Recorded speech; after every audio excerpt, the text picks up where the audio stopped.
భూమి గుడి నుంచి ఇంటికి బయలుదేరుతుంది. తను దారిలో వస్తూ ఉండగానే ఇదంతా జరగడానికి, శారదా అత్తయ్యకి అన్యాయం జరగడానికి నాన్నకు నిజాలు తెలియకపోవడమే కారణం. కాబట్టి ఎలాగైనా సరే అన్ని నిజాలని నేను నాన్నకి చెప్పేయాలి అని ఆలోచించుకుంటూ బయలుదేరి వస్తూ ఉంటుంది. కానీ ఇంతలోనే ఇక్కడ మీరాకి శారద దొరికేస్తుంది. శారదను గదిలో పెట్టి బంధిస్తుంది. పులికి దొరికిన జింక పిల్లలాగా శారద పూరీలు ఇద్దరూ కూడా బాధపడుతూ ఉంటే మీరా మాత్రం గర్వంగా అసలు ఏదో తేల్చేస్తాను అన్నట్టు పొగరుగా ఉంటుంది. ఇక అంతలోనే శరత్ చంద్ర, అపూర్వ అందరూ కూడా ఇంటికి వచ్చేస్తారు. ఇక శారదను మధ్యలో నిలబెట్టి అందరూ కూడా అసలు ఏం చేశావు, నువ్వెందుకొచ్చావు మా ఇంటికి అని నిలదీసి అడుగుతూ ఉంటే ఈ పెళ్లి ఎందుకు ఆగిందో తెలుసుకుందామని నేను భూమితో మాట్లాడడానికి ఇక్కడికి వచ్చాను, మీ అందరితో మాట్లాడడానికి రాలేదు అని శారద చెప్తుంది.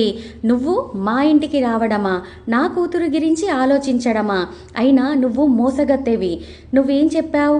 డైవర్స్ పేపర్స్ మీద సంతకాలు పెట్టేశాను అన్నట్టుగానే మా కండ్ల ముందు పెట్టేసి ఆ పేపర్స్ని ఎవ్వరికీ తెలియకుండా దొంగలించావు. మీలాంటి దొంగల ఫ్యామిలీకి నా కూతుర్నివ్వాలా? నా కూతుర్ని నిలదీయడానికి నువ్వు మళ్ళీ వచ్చావా అని శరత్ చంద్ర కోపడుతూ ఉంటాడు. నేను సంతకాలు పెట్టి మీకు ఇచ్చేశాను, అంతవరకే నాకు తెలుసు. ఆ పేపర్స్ పోయిన సంగతి ఇప్పుడు మీరు చెప్పే వరకు కూడా నాకు తెలియదు. వాటి గురించి నాకు అస్సలు అర్థం కావట్లేదు అని శారద ఏడుస్తూ చెప్తుంది. సరే అయితే మేము మళ్ళీ డైవర్స్ పేపర్స్ తీసుకొని వస్తాం, వాటి మీద సంతకాలు పెట్టి వెళ్ళిపో అని శరత్ చంద్ర కోపంగా అంటూ ఉంటే, ఏంటి బావా నువ్వేమో పిచ్చిగా మాట్లాడుతున్నావు? నువ్వు మళ్ళీ పేపర్స్ మీద సంతకాలు పెట్టిస్తే ఆ పేపర్స్ని కాజేయడం తనకేం పెద్ద పని కాదు. పైగా నువ్వు ఒకవేళ డైవర్స్ ఇప్పించినా ఏం జరుగుతుంది బావా? మహా అయితే ఇద్దరు దూరం దూరంగా ఉంటారే తప్ప కలుసుకోవడం ఆపరు కదా. ఇంకా ఎక్కువైతే ఇల్లు వదిలేసి ప్రేమ జంటలాగా ఎక్కడికైనా వెళ్ళిపోతారు కూడా అని అపూర్వ శరత్ చంద్రకు ఎక్కిస్తూ ఉంటుంది. ఇక చెల్లెలి కాపురం కోసమని శరత్ చంద్ర ఏమీ మాట్లాడకుండా ఉంటాడు. ఇలాంటి వాళ్ళకి ఎలా బుద్ధి చెప్పాలో నాకు బాగా తెలుసు బావా అని అంటూ అపూర్వ నలుగురు భర్త చనిపోయిన ఆడవాళ్ళని, గట్టిగా ఉన్న వాళ్ళను పిలిపిస్తుంది. ఇక వాళ్ళతో బలవంతంగా శారదను బయటికి ఈడ్చుకొని వచ్చి ఒక రాయి మీద కూర్చోబెట్టి తనను పుణ్యస్త్రీగా ముందు అలంకరించేలా చేస్తుంది. ఇదంతా చూస్తున్న పూర్ణి ఆపడానికి వెళుతూ ఉంటే ఆ భర్త చనిపోయిన వాళ్ళు పూరిని గట్టిగా పట్టుకొని వెనక్కి లాగుతూ ఉంటారు. వాళ్ళు అపూర్వ మనుషులు కదా, అందుకే అలా చేస్తూ ఉంటారు. శారద మాత్రం ఏమీ చెయ్యలేక తన చేతిలో ఏమీ లేనందుకు అలాగే చూస్తూ జరిగే తంతునంతా జరిపించుకుంటూ ఉంటుంది. ఇక వాళ్ళు శారదను పుణ్యస్త్రీగా అలంకరించి ఆ తరువాత తన నుదిటిన బొట్టును, తలలో పూలను తీసి పాడేస్తారు. ఇదంతా చూస్తున్న మీరా మాత్రం సంతోషపడిపోతూ ఉంటుంది. శరత్ చంద్రకు ఎక్కడో మనసులో తప్పు చేస్తున్నానేమో అన్న ఫీలింగ్ ఉంటుంది, కానీ చెల్లెలి కోసమని తను ఏమీ మాట్లాడడు. అపూర్వ మాత్రం చాలా గర్వంగా వీళ్ళను బాధ పెడుతున్నాను అని పొగరుగా చూస్తూ ఉంటుంది. ఇక ఇక్కడ భూమి కూడా ఇంటికి బయలుదేరుతుంది. అంతేకాకుండా బిందు ఇదంతా కూడా చెర్రీకి ఫోన్ చేసి చెప్తుంది. అప్పుడు చెర్రీ కూడా గగన్కి ఫోన్ చేసి చెప్తాడు. వాళ్ళిద్దరూ కూడా ఇంటికి బయలుదేరుతారు. కానీ వాళ్ళు వచ్చే అంతలోపే ఇక్కడ శారదకు జరగాల్సిన తంతు జరుగుతూ ఉంటుంది. చివరికి మంగళసూత్రాన్ని మెడలో నుంచి వాళ్ళు తీస్తూ ఉండగానే మొదట భూమి ఇంటికి వచ్చేస్తుంది. నాన్న ఏం చేస్తున్నారు అని గట్టిగా అరుస్తుంది. దాంతో శరత్ చంద్ర, నీకు తెలియదమ్మా, తను ఇప్పుడు డైరెక్ట్గా ఇంటికే వచ్చింది. అసలు మీ అత్తయ్య జీవితాన్ని నాశనం చేయడానికే తను ఇంతలా పాటుపడుతుంది, అందుకే మేమిదంతా చేస్తున్నాం అని తండ్రి చెప్పేసరికి, ఏంటి నాన్న, ఒక పుణ్యస్త్రీని మీరు ఇలాగా మార్చడం కరెక్టే అని మీరు అనుకుంటున్నారా? ఇంత దిగజారిపోయారేంటి నాన్న? మీ వాళ్ళ కోసం ఎదుటి వాళ్ళు ఎంత బాధపడ్డా పర్వాలేదా? సరే బాధంటే వదిలిపెట్టండి, కానీ ఒక ఆడదాన్ని ఇంతలా హింసించి మీరు పాపం చేస్తున్నారు అని మీకు అనిపించడం లేదా అని భూమి తండ్రిని అడుగుతుంది. శరత్ చంద్ర మనసులో కూడా పశ్చాత్తాపం ఉండడంతో తను ఏమీ మాట్లాడకుండా సైలెంట్గా ఉంటాడు. అది గమనించిన అపూర్వ, నీకేం తెలుసు భూమి, తను మనల్ని ఎంతలా మోసం చేసిందో నీకు తెలుసా అని అంటూ ఉంటే భూమి మాత్రం తెలిసినా కూడా తెలియనట్టే ఉంటుంది. తను అసలు మీ పెళ్లి జరగడానికి మేము ఒప్పుకున్నది ఎందుకో తెలుసా? శారద కృష్ణప్రసాదులు విడాకులు తీసుకోవాలి అనే కండిషన్తోనే మేము ఈ పెళ్లికి ఒప్పుకున్నాం. కానీ తనేం చేసింది, పెళ్లి ముందు వరకు మేము డైవర్స్ పేపర్స్ మీద సిగ్నేచర్స్ పెడుతున్నామన్నట్టే పెట్టేసి ఆ తర్వాత పేపర్స్ని మాయం చేసింది. ఇలాంటి మోసగాళ్ళ గురించి నువ్వు మాట్లాడుతున్నావా? మీ అత్తయ్య భవిష్యత్తును నాశనం చేసేలా నువ్వు అడ్డుపడుతున్నావా అని అపూర్వ రెచ్చిపోయి మాట్లాడుతుంది. శరత్చంద్ర మాత్రం కూతురికి నిజం తెలిసిపోతున్నందుకు బాధపడుతూ అపూర్వ అని అంటూ ఉంటాడు. కానీ అప్పటికే అపూర్వ నోరు జారడంతో భూమికి కూడా ఒక మంచి ఛాన్స్ దొరుకుతుంది. అంటే నాన్న, నువ్వు ఇన్ని రోజులు నా మీద ప్రేమతోనే గగన్ బావని పెళ్లి చేసుకోవడానికి ఒప్పుకున్నావనుకున్నాను. కానీ అది నిజం కాదా? నువ్వు శారద అత్తయ్య కృష్ణప్రసాద్లని విడదీసి ఆ డైవర్స్ పేపర్ మీద సంతకాలు పెట్టించి మరి మా పెళ్లి జరిపించాలి అనుకున్నావా నాన్న? అంటే ఇదంతా మీ ప్లానేనా నాన్న అని భూమి ఏడుస్తూ అడుగుతుంది. శరత్చంద్ర కూతురి కళ్ళల్లోకి చూడలేక అవునమ్మా, అయినా నా చెల్లెలి కోసం నేను ఇదంతా చేశాను, ఇందులో నాకే తప్పు కనిపించలేదు అని అంటాడు. భర్త బతికి ఉండగానే ఒక ఆడదాని మెడలో పుస్తెలు తీయడం తప్పని మీకు అనిపించడం లేదా? ఎందుకు నాన్న, ఎందుకు ఇలా మారిపోయారు మీరు? పిన్ని ఏది చెప్తే అదే నిజమైపోతుందా? అదే ఒప్పైపోతుందా నాన్న? మీరిప్పుడు ఇదంతా ఎందుకు చేస్తున్నారు? శారద అత్తయ్యే ఆ డైవర్స్ పేపర్స్ కాజేసిందేమో అనే డౌట్తోనే కదా మీకు ఇప్పుడు నిజం తెలియాలి, అంతే కదా? ఆ పేపర్స్ని కాజేసింది శారద అత్తయ్య కాదు, నేను. మీ విషయం నాకు ముందే తెలుసు నాన్న అని భూమి చెప్పగానే శరత్చంద్ర ఒక్కసారిగా షాక్ అయిపోతాడు. అప్పుడు భూమిని స్ట్రేట్గా చూస్తూ నీకు ముందే తెలుసా అని అడిగితే అవును నాన్న తెలుసు. మీరు నాకు తెలియకుండా ఎలా నాటకం ఆడారో నేను కూడా నాకు తెలిసినా తెలియనట్టుగా ఉన్నాను.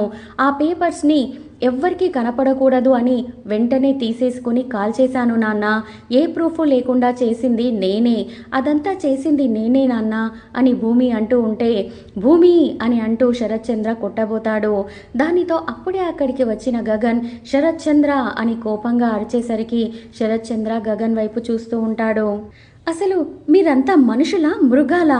ఒక ఆడదాన్ని ఇంతమంది బలవంతంగా కూర్చోబెట్టి తనకిష్టం లేని పనిని చేస్తున్నారే, మా అమ్మ మీద ఎవరు చెయ్యేసేది అని అక్కడున్న వాళ్ళందరినీ తోసేసి శారదను గట్టిగా కౌగిలించుకుంటాడు గగన్. ఇక కోపంగా శరత్చంద్రను కొట్టడానికి గగన్ వెళుతుంటే భూమి మధ్యలో అడ్డుగా వచ్చి ఆపుతుంది. ఓ, ఇదంతా నీ ముందే జరుగుతుందా? నువ్విక్కడే ఉండి కూడా మా అమ్మకి ఇలా జరుగుతుంటే ఆపలేకపోయావా? అంటే నువ్వు ప్రతిసారి మా జీవితంలోకి ఇలాగ వచ్చి ఇలా మమ్మల్ని బాధ పెట్టాలనే నిర్ణయించుకున్నావా అని గగన్ భూమిని తప్పుగా అర్థం చేసుకుంటూ ఉంటాడు. లేదు బావా, లేదు, నాకు కూడా తెలియదు, నేను ఇప్పుడే వచ్చాను, నేనొచ్చే ఇదంతా ఆపుతున్నాను. నిజంగా నాకు ఈ కార్యక్రమం జరుగుతుందని తెలియదు బావా, నేను బయట నుంచి వచ్చాను అని భూమి అంటూ ఉంటే చాలు చాలు ఆపు, మీరంతా కూడా అబద్ధాలు ఆడుతారు, ప్రతి ఒక్కరు కూడా మా జీవితాలతో ఆడుకోవాలనే చూస్తారు, ఎందుకు ఎందుకు మీకు మేమంటే అంత ద్వేషం అని గగన్ అంటూ ఉంటే ఎందుకుండదు ద్వేషం? నా ఆడపడుచు మీరా జీవితంలోకి మీ అమ్మ విషవలయంలా వచ్చింది, తన వల్ల నా ఆడపడుచు కాపురం నాశనం అయిపోతుంది, అందుకే విడాకులిచ్చి వాళ్ళని దూరం చేద్దామనుకున్నాం, కానీ మీ అమ్మ తెలివిగా ఆ పేపర్స్ని కాజేసింది అని అపూర్వ అంటూ ఉంటే ఏ అపూర్వ, ఏం పిచ్చి పిచ్చిగా ఉందా? ఆ కృష్ణప్రసాద్తో మా అమ్మ ఎప్పుడూ మాట్లాడాలని ప్రయత్నించలేదు, ఇంకా ఆ కృష్ణప్రసాదే మా అమ్మ చుట్టూ తిరుగుతాడు, ఎన్నిసార్లు చీ కొట్టినా మా ఇంటి చుట్టే తిరుగుతూ ఉంటాడు, మీ వాళ్ళని మీరు అదుపులో పెట్టుకోవాలి, అంతేకాని మా ఇంటికి వస్తున్నాడని మీరు నిందలు వేయకూడదు అని గగన్ కోపంగా చెప్తాడు.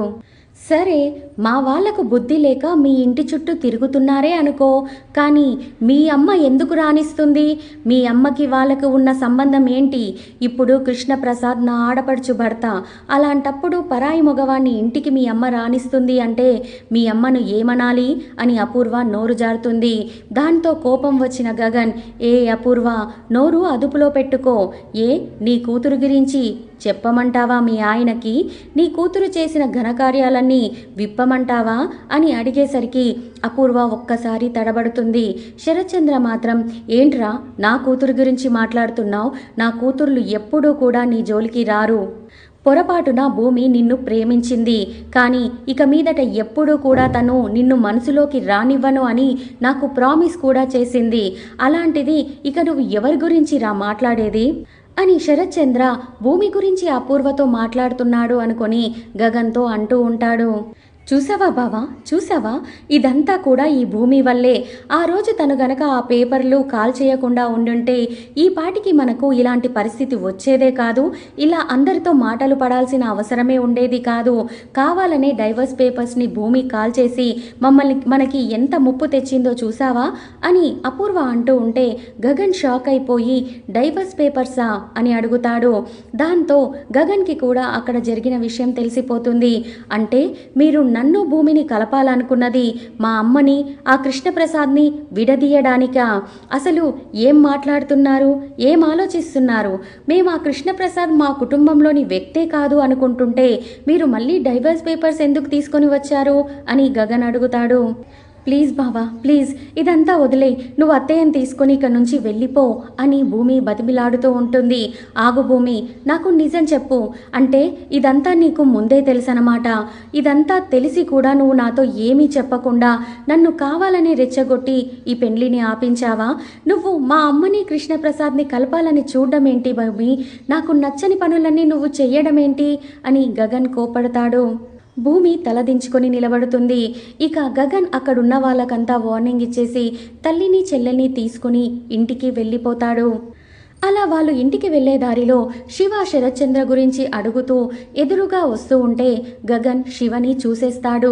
శివ చేతిలో ఉన్న టెడ్డీ బేర్ని గగన్ గుర్తుపట్టి కార్ని సైడ్కి ఆపి పరిగెత్తుకుంటూ వెళ్ళి శివ చేతిలో ఉన్న టెడ్డీ బేర్ని లాక్కొని చూస్తూ ఉంటాడు. ఇది నా సిరిసిరి మూవ టెడ్డీ బేరే, ఇది నీకెక్కడిది?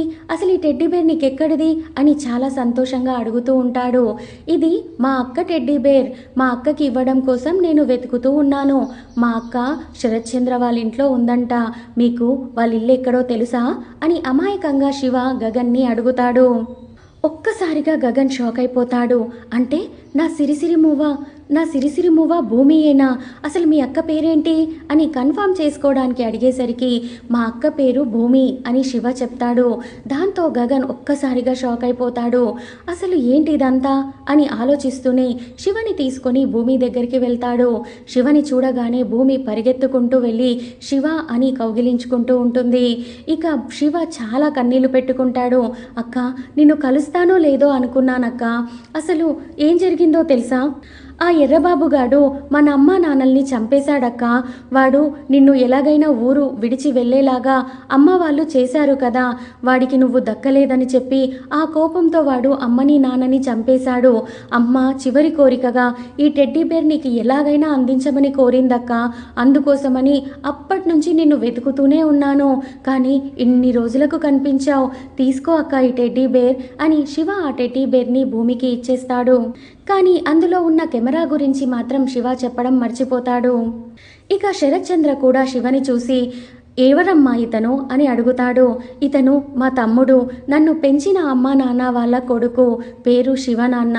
ఇక మీదట శివ మన ఇంట్లోనే ఉంటాడు నాన్న, ప్లీజ్ నాన్న అని అనేసరికి శరత్చంద్ర కూతురు మీద ఉన్న ప్రేమతో అమ్మా, నిన్ను పెంచిన వాళ్ళు అంటే నాకు ఎంతో దగ్గరి వాళ్ళు అనే కదా. నా బంగారం, నా ప్రాణమైన నిన్ను వాళ్ళు అంత అపురూపంగా పెంచారు. అందుకే కదా ఇవాళ నువ్వు నాకు దక్కావు. అలాంటి వాళ్ళకి నేను ఎప్పుడైనా సరే రుణపడే ఉంటానమ్మా. శివని మన ఇంట్లోనే పెట్టుకుందాం. ఈ రోజటి నుంచి నీతో పాటు నాకు ఇంకో కొడుకు కూడా వచ్చాడు అనుకుంటాను అని శరత్చంద్ర హ్యాపీగా శివని చూసి ప్రేమగా మాట్లాడుతుంటే ఇదంతా చూసిన అపూర్వ ఏంటి ఈ భూమినే ఎలా వదిలించుకోవాలి అని అనుకుంటుంటే ఈ శివ ఎవడు, వీడొక్కడు మళ్ళీ ఈ ఇంట్లోకి, అసలు ఇదంతా ఏం జరుగుతుంది, వీళ్ళని ఎలా వదిలించుకోవాలి అని అపూర్వ మళ్ళీ ప్లాన్లు వేయడాన్ని మొదలు పెడుతుంది. మరి భూమి చేతికి చేరిన టెడ్డీ బేర్లో ఉన్న కెమెరాని భూమి ఎప్పుడు చూడబోతుంది? అపూర్వ వల్లే తన తల్లి చనిపోయింది అన్న నిజం భూమి ఎప్పుడు తెలుసుకోనుంది? తెలుసుకోవాలి అనుకుంటే నా ఛానల్ని సబ్స్క్రైబ్ చేసుకొని ఒక లైక్ ఇవ్వడం మర్చిపోకండి. అప్కమింగ్ రివ్యూస్ మిస్ కావద్దు అనుకుంటే నా ఛానల్ని వాచ్ చేస్తూనే ఉండండి. Thank you for watching. Bye bye.